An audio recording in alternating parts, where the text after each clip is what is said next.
राधे राधे। स्वागत है आप सबका आपके अपने चैनल निष्ठा कथा कहानी पर। आप हमारे चैनल पर श्री रामचरितमानस के पाठ सुन रहे हैं। यह हम आपको अध्याय रूप में सुना रहे हैं। तो अगर आपको यह अध्याय और ये वीडियो पसंद आए तो वीडियो को लाइक और शेयर करना बिल्कुल मत भूलिएगा। और अगर आप हमारे चैनल पर नए हैं तो चैनल को सब्सक्राइब करिए। तो चलिए आज का अध्याय शुरू करते हैं। पुष्पवाटिका, फुलवारी, बाग और वन जिनमें बहुत से पक्षियों का निवास है, फूलते फलते और सुंदर पत्तों से लदे हुए नगर के चारों ओर सुशोभित है। नगर की सुंदरता का वर्णन करते नहीं बनता। मन जहाँ जाता है वहीं लोभा जाता है, रम जाता है। सुंदर बाजार है, मणियों से बने हुए विचित्र छज्जे हैं, मानो ब्रह्मा ने उन्हें अपने हाथों से बनाया है। कुबेर के समान श्रेष्ठ धनी व्यापारी सब प्रकार की अनेक वस्तुएं लेकर दुकानों में बैठे हैं। सुंदर चौराहे और सुहावनी गलियां सदा सुगंध से सींची रहती है। सबके घर मंगलमय हैं और उन पर चित्र कड़े हुए हैं, जिन्हें मानो कामदेव रूपी चित्रकार ने अंकित किया है। नगर के सभी स्त्री पुरुष सुंदर, पवित्र, साधु स्वभाव वाले, धर्मात्मा, ज्ञानी और गुणवान हैं। जहाँ जानकी जी का अत्यंत अनुपम सुंदर निवास स्थान है, वहाँ के विलास ऐश्वर्य को देखकर देवता भी थकित स्तंभित हो जाते हैं। मनुष्य की तो बात ही क्या है। कोट राजमहल के परकोटे को देखकर चित्त चकित हो जाता है। ऐसा मालूम होता है मानो उसने समस्त लोगों की शोभा को रोक कर रखा है। उज्जवल महलों में अनेक प्रकार के सुंदर रीति से बने हुए मणिजटित सोने की जरी के पर्दे लगे हैं। सीता जी के रहने के सुंदर महल की शोभा का वर्णन किया नहीं जा सकता। राजमहल के सब दरवाजे सुंदर हैं, जिनमें वज्र के मजबूत अथवा हीरों के चमकते हुए किवाड़ लगे हैं। वहाँ मातहत राजाओं, नटों, मागधों और भाटों की भीड़ लगी रहती है। घोड़ों और हाथियों के लिए बहुत बड़ी बड़ी घुड़शालें और गजशालाएं हैं, जो सब समय घोड़े, हाथी और रथों से भरी रहती है। बहुत से शूरवीर, मंत्री और सेनापति हैं। उन सब के घर भी राजमहल सरीके ही हैं। नगर के बाहर तालाब और नदी के निकट जहाँ तहाँ बहुत से राजलोग उतरे हुए हैं, डेरा डाले हुए हैं।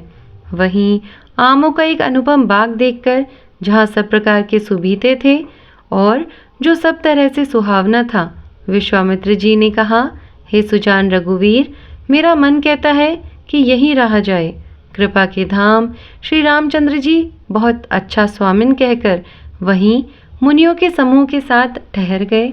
मिथिलापति जनक जी ने जब यह समाचार पाया कि महामुनि विश्वामित्र आए हैं, तब उन्होंने पवित्र हृदय के ईमानदारी स्वामी भक्ति मंत्री, बहुत से योद्धा, श्रेष्ठ ब्राह्मण, गुरु शतानंद जी और अपनी जाति के श्रेष्ठ लोगों को साथ लिया और इस प्रकार प्रसन्नता के साथ राजा मुनियों के स्वामी विश्वामित्र जी से मिलने चले।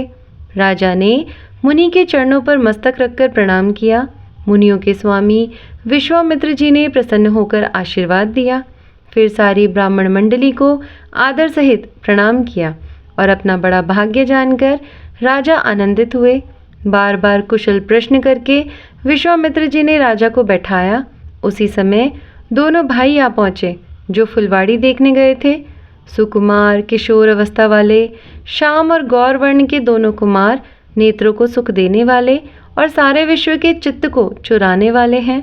जब रघुनाथ जी आए तब सभी उनके रूप और तेज से प्रभावित होकर उठकर खड़े हो गए। विश्वामित्र जी ने उनको अपने पास बैठा लिया। दोनों भाइयों को देखकर सभी बड़े सुखी हुए। सबके नेत्रों में जल भर आया। आनंद और प्रेम के आंसू मड़ पड़े और शरीर रोमांचित हो उठे। राम जी की मधुर मनोहर मूर्ति को देखकर विदेह जो जनक जी थे, विशेष रूप से विदेह देह की सुत बुद्ध से रहित हो गए। मन को प्रेम में मग्न जानकर राजा जनक ने विवेक का आश्रय लेकर धीरज धारण किया और मुनि के चरणों में सिर नवाकर गदगद गंभीर वाणी से कहा, हे नाथ, कहिए ये दोनों सुंदर बालक मुनिकुल के आभूषण हैं या किसी राजवंश के पालक हैं, अथवा जिसका वेदों ने नेति कहकर गान किया है, कहीं वह ब्रह्म तो युगल रूप धरकर नहीं आया है। मेरा मन जो स्वभाव से ही वैराग्य रूप बना हुआ है। इन्हें देखकर इस तरह मुग्ध हो रहा है जैसे चंद्रमा को देखकर चकोर होता हो। हे प्रभु, इसलिए मैं आपसे सत्य निश्चल भाव से पूछता हूँ। हे नाथ, बताइए, छिपाव ना कीजिए। इनको देखते ही अत्यंत प्रेम के वश होकर मेरे मन ने जबरदस्ती ब्रह्म सुख को त्याग दिया है। मुनि ने हंसकर कहा, हे राजन, आपने ठीक यथार्थ ही कहा है। आपका वचन मिथ्या नहीं हो सकता। जगत में जहाँ तक जितने भी प्राणी हैं, ये सभी को प्रिय हैं। मुनि की रहस्य भरी वाणी सुनकर श्री राम जी मन ही मन मुस्कुराते हैं, हंसकर मानो संकेत करते हैं कि रहस्य खोलिए नहीं। तब मुनि ने कहा, ये रघुकुल मणि महाराज दशरथ के पुत्र हैं। मेरे हित के लिए राजा ने इन्हें मेरे साथ भेजा है। ये राम और लक्ष्मण दोनों श्रेष्ठ भाई रूप, शील और बल के धाम हैं। सारा जगत इस बात का साक्षी है कि इन्होंने युद्ध में असुरों को जीतकर मेरे यज्ञ की रक्षा की है। राजा ने कहा, हे मुनि, आपके चरणों के दर्शन कर मैं अपना पुण्य प्रभाव कह नहीं सकता। ये सुंदर श्याम और गौर वर्ण के दोनों भाई आनंद को भी आनंद देने वाले हैं। इनकी आपसी की प्रीति बड़ी पवित्र और सुहावनी है। वह आपको मन को बहुत भाती है, पर वाणी से कही नहीं जा सकती। विदेह जो जनक जी थे आनंदित होकर कहते हैं, हे नाथ, सुनिए, ब्रह्म और जीव की इस तरह इनमें स्वाभाविक प्रेम है। राजा बार बार प्रभु को देखते हैं, दृष्टि वहां से हटना ही नहीं चाहती। प्रेम से शरीर पुलकित हो रहा है और हृदय में बड़ा उत्साह है। फिर मुनि की प्रशंसा करके और उनके चरणों में सिर नवाकर राजा उन्हें नगर में लेवा चले। एक सुंदर महल जो सब समय सभी ऋतुओं में सुखदायक था, वहां राजा ने उन्हें ले जाकर ठहराया। तदंतर सब प्रकार से पूजा और सेवा करके राजा विदा मांगकर अपने घर गए। रघुकुल के शिरोमणि प्रभु श्री रामचंद्र जी ऋषियों के साथ भोजन और विश्राम करके भाई लक्ष्मण समेत बैठे। उस समय पहर भर दिन रह गया था। लक्ष्मण जी के हृदय में विशेष लालसा है कि जाकर जनकपुर देख आवे, परंतु प्रभु श्री रामचंद्र जी का डर है और फिर मुनि से भी सकुचाते हैं, इसलिए प्रकट में कुछ नहीं कहते, मन ही मन मुस्कुरा रहे हैं। अंतर्यामी श्री रामचंद्र जी ने छोटे भाई के मन की दशा जान ली। तब उनके हृदय में भक्त वत्सला उमड़ आई।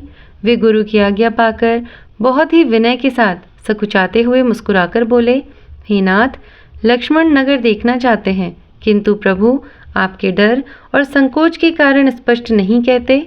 यदि आपकी आज्ञा पाऊं तो मैं इनको नगर दिखलाकर तुरंत ही वापस ले आऊं। यह सुनकर मुनीश्वर विश्वामित्र जी ने प्रेम सहित वचन कहे, हे राम, तुम नीति की रक्षा कैसे ना करोगे। हे तात, तुम धर्म की मर्यादा का पालन करने वाले और प्रेम के वशीभूत होकर सेवकों को सुख देने वाले हो। सुख के निधान दोनों भाई जाकर नगर देखाओ। अपने सुंदर मुख दिखलाकर सब नगर निवासियों के नेत्रों को सफल करो। सब लोगों के नेत्रों को सुख देने वाले दोनों भाई मुनि के चरण कमलों की वंदना करके चले। बालकों के झुंड इन दोनों के सौंदर्य की अत्यंत शोभा देखकर साथ लग गए। उनके नेत्र और मन इनकी माधुरी पर लुभा गए। दोनों भाइयों के पीले रंग के वस्त्र कमर के पीले दुपट्टे में तरकस बंधे हैं। हाथों में सुंदर धनुष बाण सुशोभित है। श्याम और गौर वर्ण के शरीरों के अनुकूल, अर्थात जिस पर जिस रंग का चंदन अधिक फबे उस पर उसी रंग के सुंदर चंदन की खौड़ लगी है। सांवरे और गोरे रंग की मनोहर जोड़ी है। सिंह के समान पुष्ट गर्दन, गले का पिछला भाग है, विशाल भुजाएं हैं। चौड़ी छाती पर अत्यंत सुंदर गजमुक्ता की माला है। सुंदर लाल कमल के समान नेत्र हैं। तीनों तापों से छुड़ाने वाला चंद्रमा के समान मुख है। कानों में सोने के कर्णफूल अत्यंत शोभा दे रहे हैं और देखते ही देखने वालों के चित्त को मानो चुरा लेते हैं। उनके चितवन दृष्टि बड़ी मनोहर है और बोहें तिरछी एवं सुंदर हैं। माथे पर तिलक की रेखाएं ऐसी सुंदर है मानो शोभा पर मोहर लगा दी गई है। सिर पर सुंदर चौकोनी टोपियां हैं। काले और घुंघराले बाल हैं। दोनों भाई नख से लेकर शिखा तक, एड़ी से चोटी तक सुंदर है और सारी शोभा जहाँ जैसी चाहिए वैसी ही है। जब पुरवासियों ने यह समाचार पाया कि दोनों राजकुमार नगर देखने के लिए आए हैं, तब वे सब घर बार और सब कामकाज छोड़कर ऐसे दौड़े मानो दरिद्री जो धन का है वो खजाना लूटने दौड़े हों। स्वभाव ही से सुंदर दोनों भाइयों को देखकर वे लोग नेत्रों का फल पाकर सुखी हो रहे हैं। युवती स्त्रियां घर के झरोकों से लगी हुई प्रेम सहित श्री रामचंद्र जी के रूप को देख रही हैं। वे आपस में बड़े प्रेम से बातें कर रही हैं। हे सखी, इन्होंने करोड़ों कामदेवों की छवि को जीत लिया है। देवता, मनुष्य, असुर, नाग और मुनियों में ऐसी शोभा तो कहीं सुनने में भी नहीं आती। भगवान विष्णु के 4 भुजाएं हैं, ब्रह्मा जी के 4 मुख हैं, शिव जी का विकट भयानक वेश है और उनके 5 मुख हैं। हे सखी, दूसरा देवता भी कोई ऐसा नहीं है जिसके साथ इस छवि की उपमा दी जाए। इनकी किशोर अवस्था है। ये सुंदरता के घर सांवले और गोरे रंग के तथा सुख के धाम हैं। इनके अंग अंग पर करोड़ों अरबों कामदेवों को निछावर कर देना चाहिए। हे सखी, भला कहो तो ऐसा कौन शरीरधारी होगा जो इस रूप को देखकर मोहित ना हो जाए? अर्थात यह रूप जड़ चेतन सबको मोहित करने वाला है। तब कोई दूसरी सखी प्रेम सहित कोमल वाणी से बोली, हे सयानी, मैंने जो सुना है उसे सुनो। ये दोनों राजकुमार महाराज दशरथ जी के पुत्र हैं। बाल राजहंसों का सा सुंदर जोड़ा है। ये मुनि विश्वामित्र के यज्ञ की रक्षा करने वाले हैं। इन्होंने युद्ध के मैदान में राक्षसों को मारा है। जिनका श्याम शरीर और सुंदर कमल जैसे नेत्र हैं, जो मारीच और सुबाहु के मत को चूर करने वाले और सुख की खान हैं, और जो हाथ में धनुष बाण लिए हुए हैं, वे कौशल्या जी के पुत्र हैं। इनका नाम राम है। जिनका रंग गोरा और किशोर अवस्था है, और जो सुंदर वेश बनाए हैं और हाथ में धनुष बाण लिए श्री राम जी के पीछे पीछे चल रहे हैं, वे इनके छोटे भाई हैं। इनका नाम लक्ष्मण है। हे सखी, सुनो, उनकी माता सुमित्रा है। दोनों भाई ब्राह्मण विश्वामित्र का काम करके और रास्ते में मुनि गौतमी की स्त्री अहिल्या का उद्धार करके यहाँ धनुष यज्ञ देखने आए हैं। यह सुनकर सब स्त्रियां प्रसन्न हुई। श्री रामचंद्र जी की छवि देखकर कोई एक दूसरी सखी कहने लगी, यह वर जानकी के योग्य है। हे सखी, यदि कहीं राजा इन्हें देख ले तो प्रतिज्ञा छोड़कर हठपूर्वक इन्हीं से विवाह कर देगा।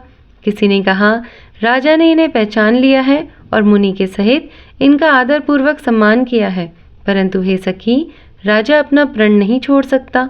वह होनहार के वशीभूत होकर हठपूर्वक अविवेक का ही आश्रय लिए हुए हैं। प्रण पर अड़े रहने की मूर्खता नहीं छोड़ता। कोई कहती है, यदि विधाता भले हैं और सुना जाता है कि वे सबको उचित फल देते हैं, तो जानकी जी को यही वर मिलेगा। हे सखी, इसमें संदेह नहीं है। जो देवयोग से ऐसा संयोग बन जाए तो हम सब लोग कृतार्थ हो जाए। हे सखी, मेरे तो इसी से इतनी अधिक आतुरता हो रही है कि इसी नाते कभी ये यहाँ आवेंगे। नहीं तो विवाह ना हुआ तो हे सखी सुनो, हमको इनके दर्शन दुर्लभ हैं। यह संयोग तभी हो सकता है जब हमारे पूर्व जन्मों में बहुत पुण्य हो। दूसरी ने कहा, हे सखी, तुमने बहुत अच्छा कहा। इस विवाह से सभी का परम हित है।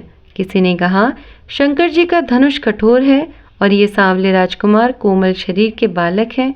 हे सयानी, सब असमंजस ही है।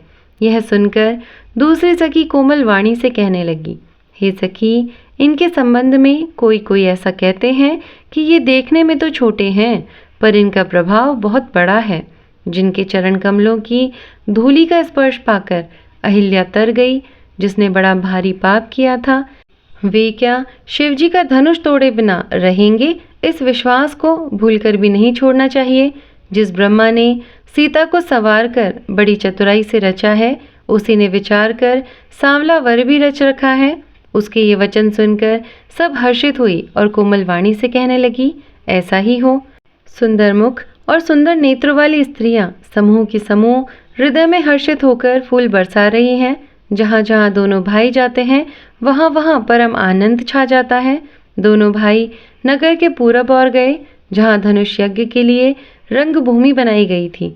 बहुत लंबा चौड़ा सुंदर ढाला हुआ पक्का आंगन था, जिस पर सुंदर और निर्मल वेदी सजाई गई थी। चारों ओर सोने के बड़े बड़े मंच बने थे जिन पर राजा लोग बैठेंगे। उनके पीछे समीप ही चारों ओर दूसरे मचानों का मंडलाकार घेरा सुशोभित था। वह कुछ ऊंचा था और सब प्रकार से सुंदर था। जहां जाकर नगर के लोग बैठेंगे उन्हीं के पास विशाल एवं सुंदर सफेद मकान अनेक रंगों के बनाए गए हैं, जहां अपने अपने कुल के अनुसार सब स्त्रियां यथा योग्य जिसको जहां बैठना उचित है बैठकर देखेंगी। नगर के बालक कोमल वचन कह कहकर आदर पूर्वक प्रभु श्री राम जी को यज्ञशाला की रचना दिखला रहे हैं। सब बालक इसी बहाने प्रेम के वश होकर श्री राम जी के मनोहर अंगों को छूकर शरीर से पुलकित हो रहे हैं और दोनों भाइयों को देख देख कर उनके हृदय में अत्यंत हर्ष हो रहा है। श्री राम जी ने सब बालकों को प्रेम के वश जानकर यज्ञ भूमि के स्थानों की प्रेम पूर्वक प्रशंसा की। इससे बालकों का उत्साह, आनंद और प्रेम और भी बढ़ गया, जिससे वे सब अपनी अपनी रुचि के अनुसार उन्हें बुला लेते हैं और प्रत्येक के बुलाने पर दोनों भाई प्रेम सहित उनके पास चले जाते हैं। कोमल, मधुर और मनोहर वचन कहकर श्री राम जी अपने छोटे भाई लक्ष्मण को यज्ञ भूमि की रचना दिखलाते हैं, जिनकी आज्ञा पाकर माया लव निमेष पलक गिरने के चौथाई समय में ही ब्रह्मांडों के समूह रच डालती है। वहीं दीनों पर दया करने वाले श्री राम जी भक्ति के कारण धनुष यज्ञशाला को चकित होकर आश्चर्य के साथ देख रहे हैं। इस प्रकार सब कौतुक विचित्र रचना देखकर वे गुरु के पास चले। देर हुई जानकर उनके मन में डर है, जिसके भय से डर को भी डर लगता है, वही प्रभु भजन का प्रभाव जिसके कारण ऐसे महान प्रभु भी भय का नाट्य करते हैं दिखला रहे हैं। उन्होंने कोमल, मधुर और सुंदर बातें कहकर बालकों को जबरदस्ती विदा किया। फिर भय, प्रेम, विनय और बड़े संकोच के साथ दोनों भाई गुरु के चरण कमलों में सिर नवाकर आज्ञा पाकर बैठे। रात्रि का प्रवेश होते ही संध्या के समय मुनि ने आज्ञा दी। तब सबने संध्या वंदन किया। फिर प्राचीन कथाएं तथा इतिहास कहते कहते सुंदर रात्रि दोपहर बीत गई। तब श्रेष्ठ मुनि ने जाकर शयन किया। दोनों भाई उनके चरण दबाने लगे, जिनके चरण कमलों के दर्शन एवं स्पर्श के लिए वैराग्यवान पुरुष भी भांति भांति के जप और योग करते हैं। वे ही दोनों भाई मानव प्रेम से जीते हुए प्रेम पूर्वक गुरु जी के चरण कमलों को दबा रहे हैं। मुनि ने बार बार आज्ञा दी। तब श्री रघुनाथ जी ने जाकर शयन किया। श्री राम जी के चरणों को हृदय से लगाकर भय और प्रेम सहित परम सुख का अनुभव करते हुए लक्ष्मण जी उनको दबा रहे हैं। प्रभु श्री रामचंद्र जी ने बार बार कहा, हे तात, अब सो जाओ। तब वे उन चरण कमलों को हृदय में धरकर लेट रहे। रात बीतने पर मुर्गे का शब्द कानों से सुनकर लक्ष्मण जी उठे। जगत के स्वामी सुजान श्री रामचंद्र जी भी गुरु से पहले ही जाग गए। सब शौच क्रिया करके वे जाकर नहाए। फिर नित्य क्रम समाप्त करके उन्होंने मुनि को मस्तक नवाया। पूजा का समय जानकर गुरु की आज्ञा पाकर दोनों भाई फूल लेने चले। उन्होंने जाकर राजा का सुंदर बाग देखा, जहाँ वसंत ऋतु लुभाकर रह रही थी। मन को लुभाने वाले अनेक वृक्ष लगे हैं। रंग बिरंगी उत्तम लताओं के मंडप छाए हुए हैं। नए पत्तों, फलों और फूलों से युक्त सुंदर वृक्ष अपनी संपत्ति से कल्प वृक्ष को भी लजा रहे हैं। पपीहे, कोयल, तोते, चकोर आदि पक्षी मीठी बोली बोल रहे हैं और मोर सुंदर नृत्य कर रहे हैं। बाग के बीचों बीच सुहावना सरोवर सुशोभित है, जिसमें मणियों की सीढ़ियां विचित्र ढंग से बनी हुई है। उसका जल निर्मल है, जिसमें अनेकों रंग के कमल खिले हुए हैं। जल के पक्षी कलरव कर रहे हैं और भ्रमर गुंजार कर रहे हैं। बाग और सरोवर को देखकर प्रभु श्री रामचंद्र जी भाई लक्ष्मण सहित हर्षित हुए। यह बाग वास्तव में परम रमणीय है, जो जगत को सुख देने वाले श्री रामचंद्र जी को सुख दे रहे हैं। चारों ओर दृष्टि डालकर और मालियों से पूछकर वे प्रसन्न मन से पत्र पुष्प लेने लगे। उसी समय सीता जी वहां आई। माता ने उन्हें पार्वती जी की पूजा करने के लिए भेजा था। तो आज का अध्याय यहीं पर समाप्त करते हैं। आज का अध्याय और यह वीडियो आपको कैसा लगा कमेंट करके ज़रूर बताइएगा। और अगर वीडियो अच्छा लगा हो तो वीडियो को लाइक और शेयर ज़रूर करिएगा। और अगर आप हमारे चैनल पर नए हैं तो चैनल को सब्सक्राइब भी करिएगा। मैं मिलती हूँ आपसे फिर अगले अध्याय के साथ में। तब तक के लिए धन्यवाद। राधे राधे।